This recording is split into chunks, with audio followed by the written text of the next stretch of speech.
Propel Fitness Water. With Gatorade electrolytes, zero sugar, and vitamins, Propel hydrates better than water to help you get the most out of your workout and get back to your best self.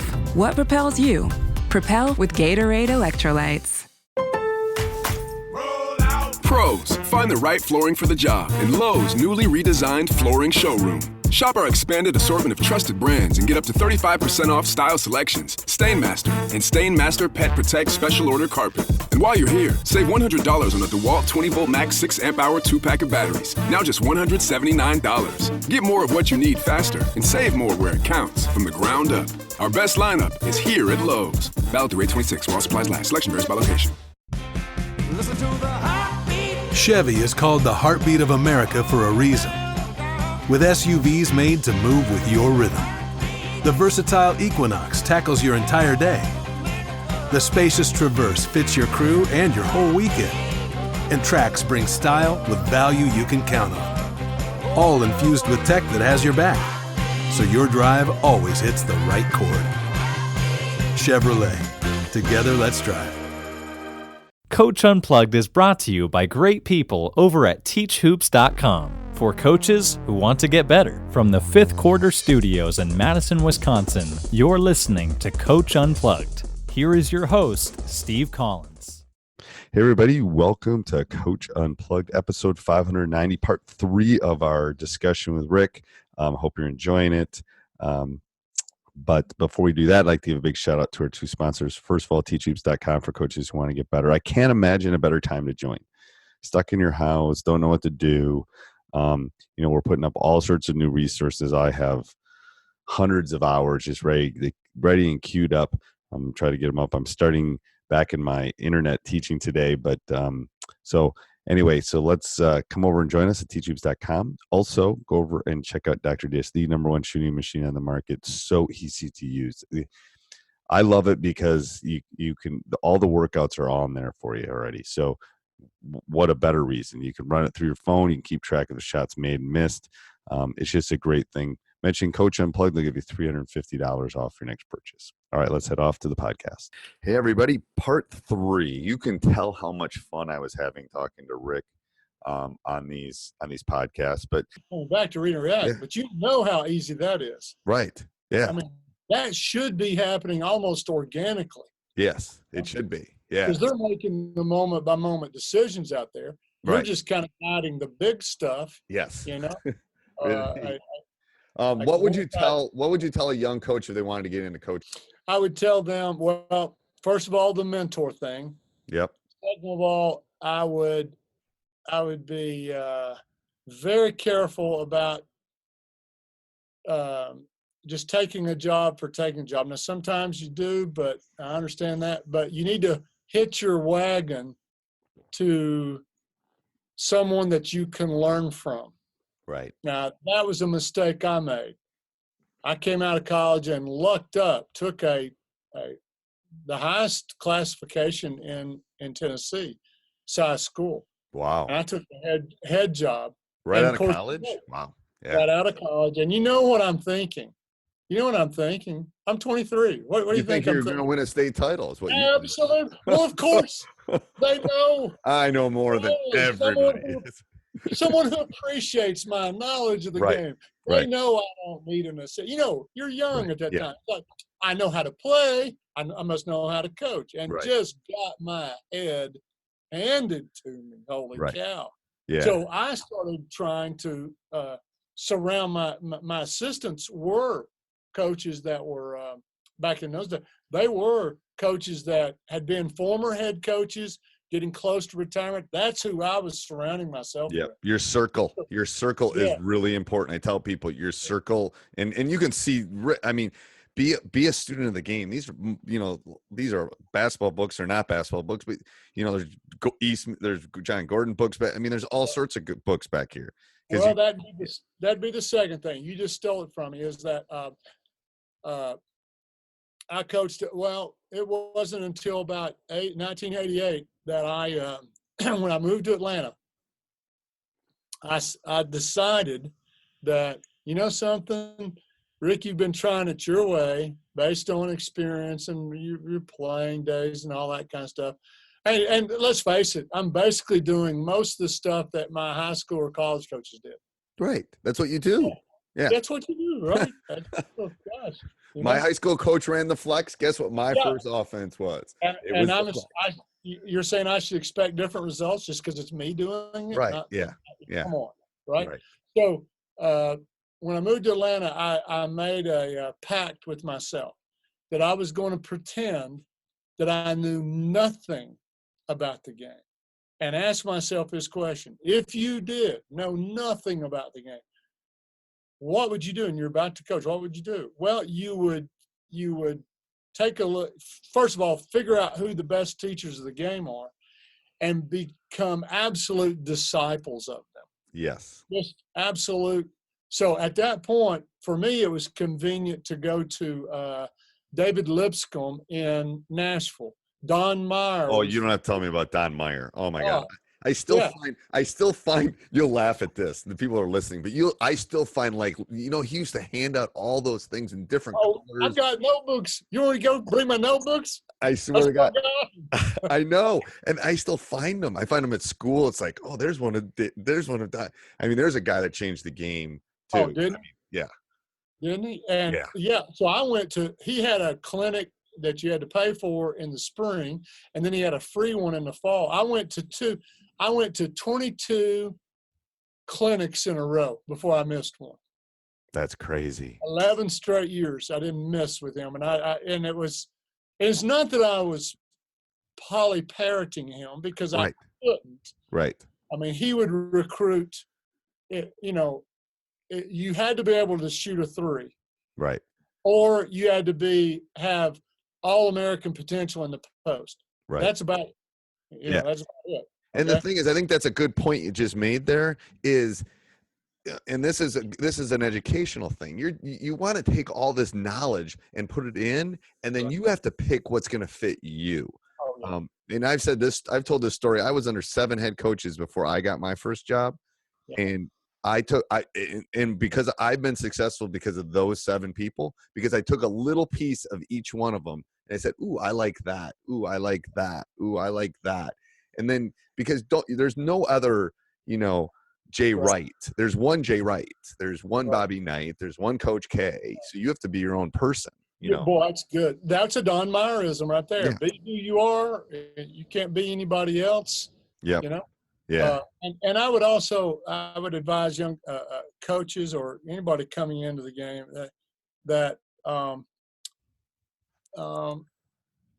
just get used to the thought that no one's going to love it as much as you do. No one's going to be as dedicated to it as you do.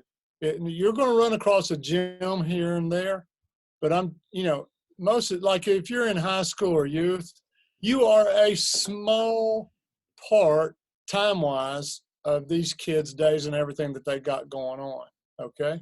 And now, I think you are more impactful than anybody else in their entire day. Well, and a point that I make to all the young coaches, I've said this 1,000 times, I'll say this 1,000. I do not want to be a kid's last coach.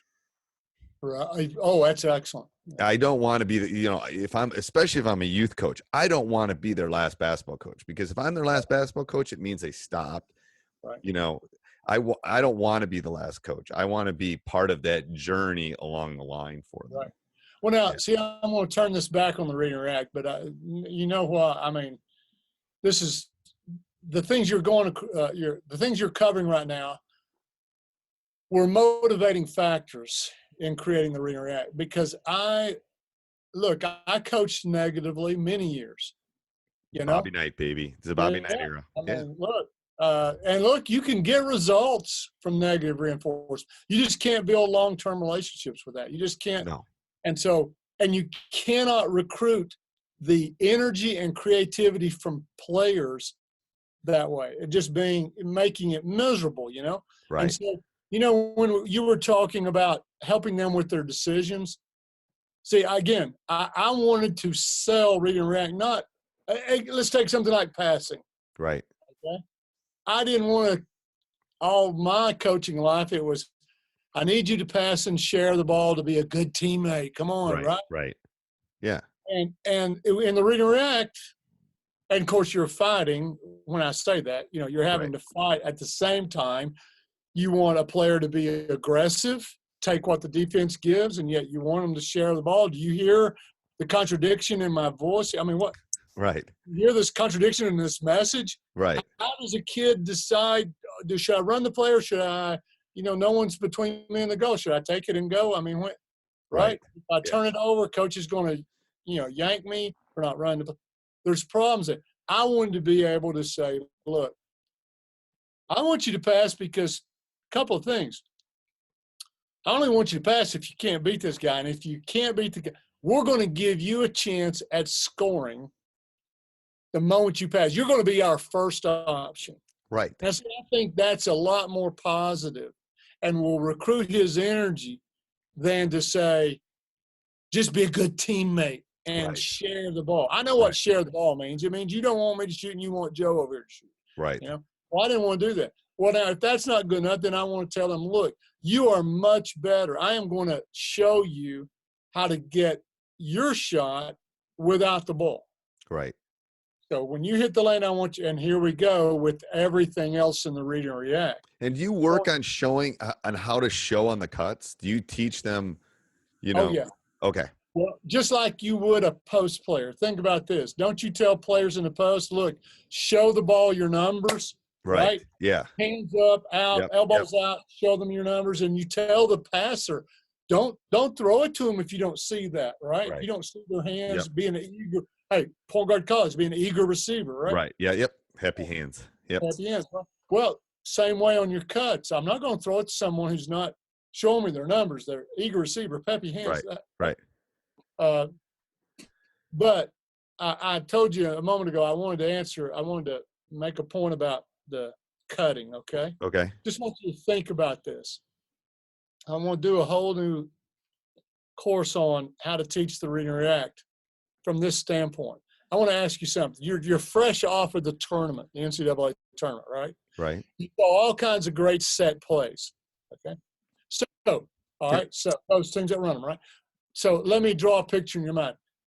There's just been transition, and they didn't score. The offense didn't score. Now the balls come back into the point guard, the playmaker's hands, right? Okay, now the other four players, they've got to get open, right? Right.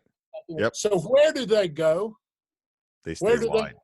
Huh? They go to the spots. They stay wide for the most part in the NCAA. Yeah. Now, okay, but if they're going to get open on a screen, right? Okay, where are they going to go? Okay, if you're going to get open by yourself or something like, or if that ball handler is going to say take a ball screen, they're all going to spread out. Right. If he's not going to take a ball screen, they all go down towards the lane. Right. And they start setting screens or for someone to run off of a screen to come out. Yep. You can see almost every NBA set. Yeah, all that's like screen. Yeah. They go there first so they can break out to get open. Right. If they're going to come off of screens. Yep. If you're not going to do the ball screen thing. Right. Okay. Yep. The high ball screen thing. High ball screen thing, you're exactly right. They're all going to go out on the perimeter. Right. If not, if you're going to get a down screen, if you're going to come off of a double, so everybody starts going to the lane. So one of the reasons that you always cut after you pass in the read and react is I need to get you in the lane so that you can get open right for the next action. Okay? Right. You'd be, if we were calling a step play, you'd probably be going down there anyway. Right. Yeah. Okay? So you cut down there. Now you can either get open on your own. That's called filling out for us, right? Yep. Or you could screen for a perimeter player, or you could use a screen if someone's in the lane, a post player or another cutter, or you could set them a screen and then, work to get open off of it. Or you do, if there's a post and another cutter, there's a double staggered for you to get open. What I'm saying is, Steve, I could teach the entire read and react, every layer, every action, from a standpoint of you're in the lane, you got to get open. When you're in the lane. when you're in the lane and you don't have the ball, you now got to get open. Don't you want to get open? Don't you want the ball to go one-on-one? Right. And then how long do you let them stay in the lane? That depends on them. Okay.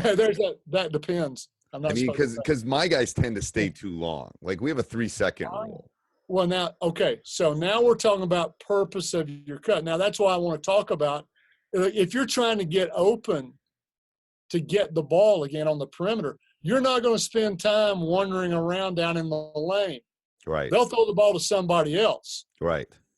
Get your feet wet and then get out of there with purpose to an open spot with eager receiver hands. And, is it off of the screen or are you going to go screen to get yourself open? And I mean, it will tell you what your next action should be. Right. Right. Use it. Okay. Perfect. Well, anyway. All right. I got tons more. All right. So now I'm going to do we're going to end with my rapid fire. So I'm going to ask you a question. You get one answer. Oh, I'm horrible at this. Okay. Okay. You get one answer. All right. Ready? Yep. One word to describe your ideal player. Oh, God. I am horrible at this. Teachable. Ooh, I like that. All right. What's your favorite basketball? And what I mean by is like Spalding, Rock, that kind of stuff. Hey, everybody. Hope you're enjoying the podcast. Before we jump in, I'd like, this episode is brought to you by the VO Sports Camera Company. Unbelievable. So easy to set up, so easy to use. It's portable, 180 degrees. You put it on top of the tripod, poof, and you get it. You never miss any of those shots, any of those things when the ball moves too fast or your manager's on her phone or his phone. So go over and check it out. I will put this down in the show notes, but they give you free shipping. They'll give you $100 off. VO.co/unplugged. We'll get you to the site. You can see all the great things that they have there. And then when you check out, you'll put in unplugged 100 off. They'll give you $100 off. So go over and check those great people over there. You will not be disappointed. All right, let's head off to the podcast. Is it The Rock? I want to say that. Yeah. Okay. The Rock. Kids like The Rock a lot. All right. If you could go to one sporting event in the entire world, what would it be? Oh gosh, man. One sporting event? Yep. Well, it's just for me, it's got to all right. It's got to be the NCAA finals. Okay. I've been. My second's got to be, say, maybe every other basketball final, NBA, WNBA, Maybe. Women's, and if it's outside of basketball, the UFC. Oh, really? Okay. I'm a huge that's cool. All right. What's your favorite pregame meal? Very little. Oh, that's good. Brendan said free. That was pretty funny. That was the funniest. That was the funnious one we've had. I'm better on a almost an empty stomach. I tell the players, I said, and there's been studies on this. You're better to be a little hungry than to be full when you play. I need as much blood supply going in my brain. I don't need it down there digesting. All right. Yeah. One thing you do to relax. Some form of a workout. Okay. It helps me to relax. Okay. Best player you've seen in person. Remember I told you I went to we got Mike Bibby for my first DVD. Yep. We went out to video him, and I got to see LeBron James' first NBA game, Sacramento Kings. No. Yep. Oh. I think that was I know that was his first year. I thought that was his first game, but I'm not sure. But, yeah, I got to see him. I'm there on the court. I haven't seen him in person. All right, best player of all time. That was a lot harder for Coach Sir than it was for you because he saw a lot of really good players. Oh, yeah. All right, I'm going to cheat on this. I'm going to go ahead and say it's Michael Jordan. Yeah, Michael's winning by about 95%. You feel good about that, Michael. Yeah. Of the time, but I have to throw out some people. I mean, you got to talk about people like Maravich or Rick Barry or my high school coach said Bob Cousy. Right. Well, Rick Barry. You think about Rick Barry. 30, the only guy to lead the NCAA, ABA, and NBA in scoring. I know. And most of the, not the ABA, but the others was without a three-point line. So you're talking about 36, 37 points a game. I know. It's crazy. And I don't even know if the players know that the NBA logo is him, right? Is it him? It's him. I think it's him. Him or Jerry West? I don't know. Oh, it might be Jerry West. Is it Jerry West? It was one of the two. I knew it was one of the two. Hey, but let me say one more. Back when you said best player that I've seen. Yeah. Well, look, I got to be on the floor. I mean, within touching distance and playing with him in a camp. Dave Bing. No. You remember Dave Bing? I do. I do. Yeah, Dave Bing. I was telling Brendan, I saw when I was we were talking about how it used to be with 5-Star and Blue Chip, those two camps. Yeah. That when I went to Blue Chip, I got to see Akeem Olajuwon play Larry Bird 1-on-1. Oh my gosh! I know. Oh. If it was nowadays, we'd all had our phones out and stuff. What's one thing that helped you become a better coach? One thing that helped you become a better coach? It has to be that I've been following Jesus Christ for a long time, since 1979. Okay. And the idea of a servant leadership, a servant leader being the best type of leader has kind of kept my head on straight. Yep. That kind of thing. It's giving you a guide. Yep. Yes. Best game you've seen in person. It can be any level. We've had anywhere from a high school game to an NBA final. The best one that I saw in person was 1977, 76, 77, I think, 75, 76. And it was Western Kentucky University, Western Kentucky Hilltoppers against Middle Tennessee State University for the OVC. I don't know if it was for their championship now. It was I'm pretty sure it was at Western. Okay. And it was just I was close to the floor, and the thing is, it was just one of those things. It was just one of those great games. Yeah. Okay. One word that describes your coaching style. Passionate. Okay. Top bench player of all time. I really feel like I'm pulling teeth, Coach. I'm sorry. I told you, I am the world's worst at the best bench player of all. Oh, hey, how about the kid from Villanova? Villanova, yeah. What's his name? It's yeah. Okay, we'll go with that. Well, best coach of all time. 30 points in the finals? Come on. Crazy. Hey, but there's a prime example, especially for the young coaches out there. They dug up his tweets from when he was 13 or 14. He's been taking heat for that. Can you believe that? Get out of town. No, yeah. You go on USA Today. There's a big article about it today. Yeah. There's some, he was 13. He's making some bad decisions, saying some things he shouldn't say. And, oh, yeah, they're digging it up. It's out there forever. All right, best coach of all time. Don Meyer. He'd be on my list. One book you would recommend. See how hard that would be for me. Yeah, I know. And the only reason I say him over John Wooden is I knew more about him. That's all. Go ahead. What? Yeah. One book you'd recommend. Anything. Or it can be any book. I mean, that you would recommend someone read. It's been everything. We've had everything. Okay. Well, I've already. More for a coach. What was the one that Brendan gave? He was like some sort of leadership one. I don't even remember. Yeah, that was a very good one. But the one and gosh, I can't even remember the name of it. It's over here. It's by John Wooden, Little Blue Jacket. I keep coming back to it and reading it over and over again. Oh, I know what the one you're talking about. I'll find it. I'll find it and put it in the show notes. Yeah. I'll find it. Then what was my last one? Oh, one thing you would tell a young coach in parting as we kind of end here. As we kind of end. Some advice. Teach. Yeah. Let that be the tagline,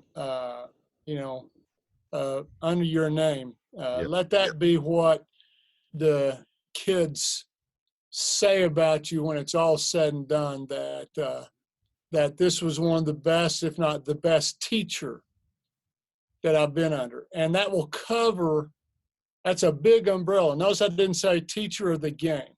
Right. Because basketball is life in 4 quarters, and the chances to impact and teach life lessons and how to respond and just about everything that you're going to come across later in life. Don't miss that opportunity to teach. Basketball is just kind of a tool. It is. Okay, so let's, on a parting note, I want to talk about Better Basketball and where people can find it and the all access. Now, I'm getting, this is like PGC for me. I am a disciple. I love Better Basketball. I love Read and React. So I'm not, there's no financial aspect to this, but I'm going to give Coach some time to talk about what's available and what I've been able to do over, the last probably 5 to 10 years for me. Go ahead, Coach. Well, you finally given me a question that I can answer without sound like you're pulling my fingernails out. I'm the world's worst at in fact, you notice I think I sent you an email that said, look, just don't start asking me about the draft and about this and about right, because I don't keep up with it. In fact, when I watch games, I wind up watching the what offenses, defenses, movement, spacing kind of thing, and I don't. Yeah, I know people ask why I don't watch as much. I don't watch as much NCAA because the only way I can watch it is if I'm just kind of doing something else. Because otherwise, I'm looking and I'm jotting stuff down. It's like the enjoyment is like I can't do that. Right. But yeah, right. go tell the people about all access and all that. That's a great deal for people, I think. It is, yeah. So we at betterbasketball.com.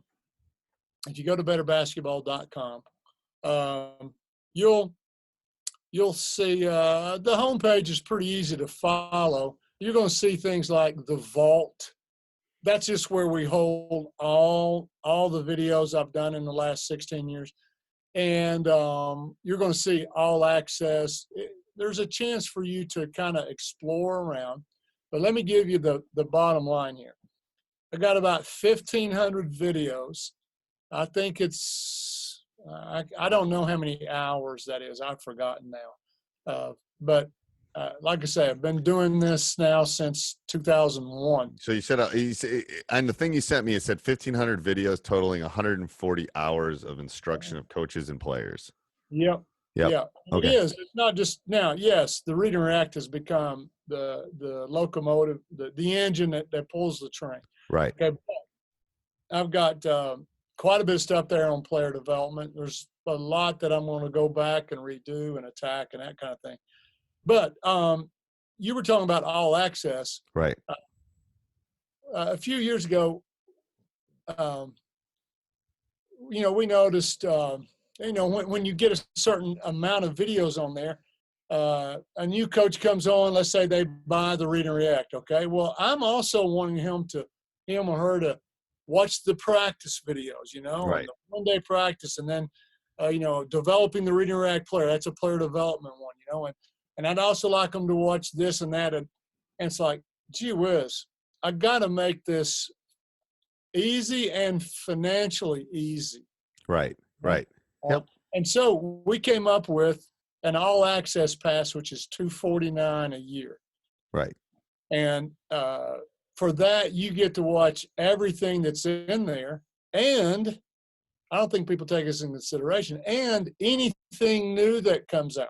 Right. It's just automatically in the library. You'll get notified that something new's coming. I just put 64 3-player drills in there. Okay. In the vault, which is the best way to teach the game for anybody that's listening. It should until they're like 10, they should all be playing 3-on-3. But go ahead. Yeah. And I'll be adding another 50 drills here, hopefully by June or something like that. So pretty soon there's going to be about 114 brand new drills in there. But if you're an all access member, you're just going to get an email saying, hey, here's what's new in here. Make sure you don't overlook it. Right. And it's Netflix. You're giving them Netflix. Yes. Yeah. Yes, it is. Yeah. Yes, it is. And it's if you were to buy 2 courses, say the Read and React and something else, you've already spent more. Right. You would have spent in all access. Yeah. So it's a better deal. Well, Yeah. I really, two things, Coach. First of all, thank you so much. I hope to do this again at some point. And you have won the record for the longest. This is going to have to be 2 podcasts. You have won the record. I think you and I could have talked forever. Well, we could. I enjoy it. I did. You're really good at this, and I'm not, as you can tell. Oh, you're awesome at this. Are you kidding? You're great. And it's truthful. Read and React has been awesome for our program and helped in our success. And you've really made a difference in the game. So we really appreciate that. I appreciate that. Thanks. If I can help coaches, that's all. That's everyone defines what success is, right? Right. Yeah. I'm only successful if you are. So. All right. Thanks, Coach. Well, I hope you enjoyed that. If you did, go over and leave a 5-star review. If you didn't, turn your iPhone or whatever you're listening to the podcast off. But no, go over and check out teachhoops.com too. If you want to give back a little bit, if you want to join our community, if you want to become a better coach, if you want to find the nuances of this great game, if you want to delve into this brain of 30 plus years of coaching, go over and check it out, and we'll help you through this great journey. Have a great day. Booking.com is the easiest way from a day surrounded by noise